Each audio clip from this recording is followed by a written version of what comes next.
So for this week here, we're in week 4, or what I'll consider week 4. We are doing our last 4 inks from day 22 to day 25. Let's get going.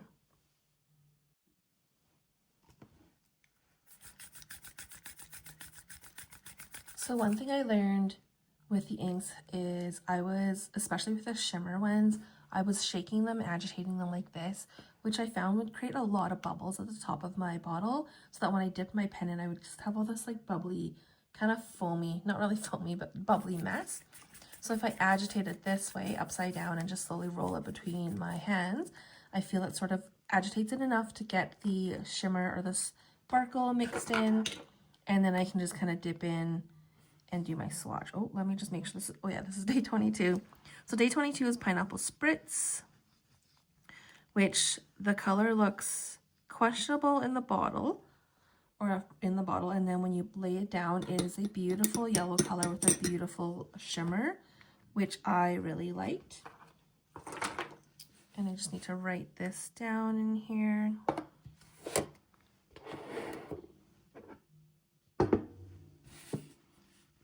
So again, this is Pineapple Spritz, and it is a pigment chameleon.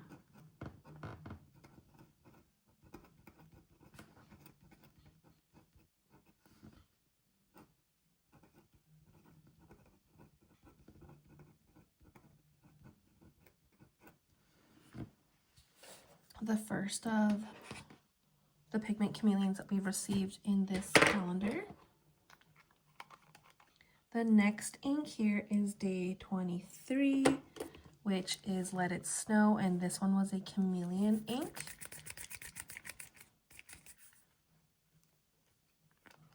And you'll have to like, I'm not apologizing for my nails, but I went to go get my nails done again, and I just picked the wrong color. Well, the color that I chose looked different on the nail swatch that it was on, and when it was applied to my fingers, it was definitely a lot more opaque than I had wanted, a different shade.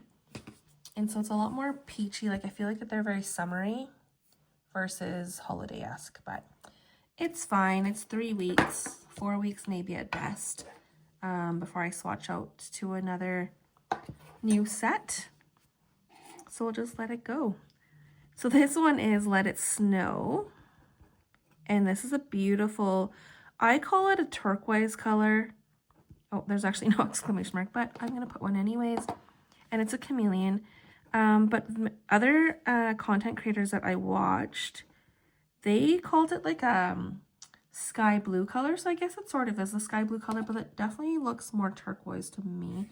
But I think what I've noticed through all of these different content creators that I've been following, or different planners, is that, I mean, just like anything else, like it's there's everyone has their own like view.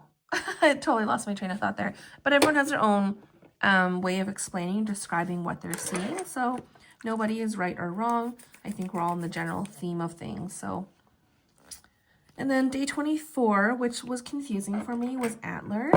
On the bottle, the label itself shows like a kind of like a pretty like, I don't know, metallic purple kind of color, even though I know the metallic label doesn't necessarily mean it's metallic. But I thought it was more like a, I don't know, like a lavender-y kind of color, but it ends up being this sort of like purple brown. And I think it is a brown, I'm not sure. I've heard other content creators, planners call it a brown, but it definitely has brown vibes for sure, and it definitely has purpley movie vibes. So I don't know. So Antler, and I guess this would fit the title or the name of Antler, and it is a pigment ink, and again, it does kind of dry down to that muted kind of look that we're kind of accustomed to now with the pigments. And I don't know if that's a property of a pigment ink, but I'll kind of go through later when I kind of review all this, sort of what I've learned, because I'm learning a lot as I kind of navigate this fountain pen ink world. There's a lot to learn. Yeah, and it's been fun. This next one, or the last one that we have, is called Myrrh the Merrier. So Myrrh is it's one of those three, oh my goodness, I can't even think of it. 3 spices or 3 herbs or 3, we're the 3 kings, like we 3 kings. They bring, myrrh is one of those things that they bring. I think it's myrrh, frankincense, and something else. I can't remember the last one. Anyway, so it's Myrrh the Merrier, day 25, and it is a shimmer and sheen ink. And this is our big bottle, so 30 mils. And I'm thrilled with this one because I do really enjoy the color. You can see the shimmer in the bottle there. And I really enjoy the color, so I'm thankful that it's not a pigment for a big bottle. It is a shimmer and sheen. And so it's a really pretty color, I feel. And I don't know how you all are feeling about the Diamine Inkvent calendars and what your thoughts have been so far, but I definitely would welcome you to drop any of your thoughts into the comments because that always helps me engage with you and kind of see, like, what are you picking up on that I'm kind of putting out there, and is this even good information that I'm putting out there? I think I spelled that wrong. Yeah, it's 2 R's. Oops, that's fine. We'll just make those bigger.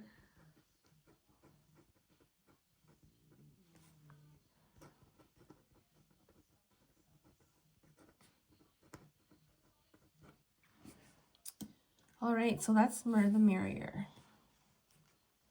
And so that would be our full 25-day lineup of the Diamine Inkvent calendar. I just wanted to share a quick PSA. I have this IKEA Scattis pegboard, and I placed my diamond inks into the containers that attaches to the pegboard, and they were hidden from the height of the container. So to solution for this, I decided to make little swatch dots for the containers, or well, for the ink bottles.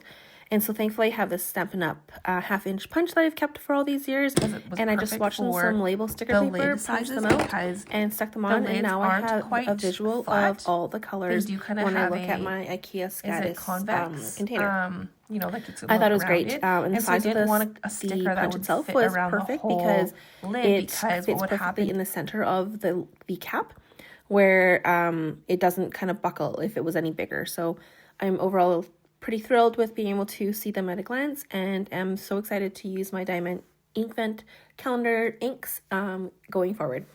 Anyways, I hope you enjoyed watching a little bit of this process, and I look forward to seeing you through the rest of 2025 and into 2026.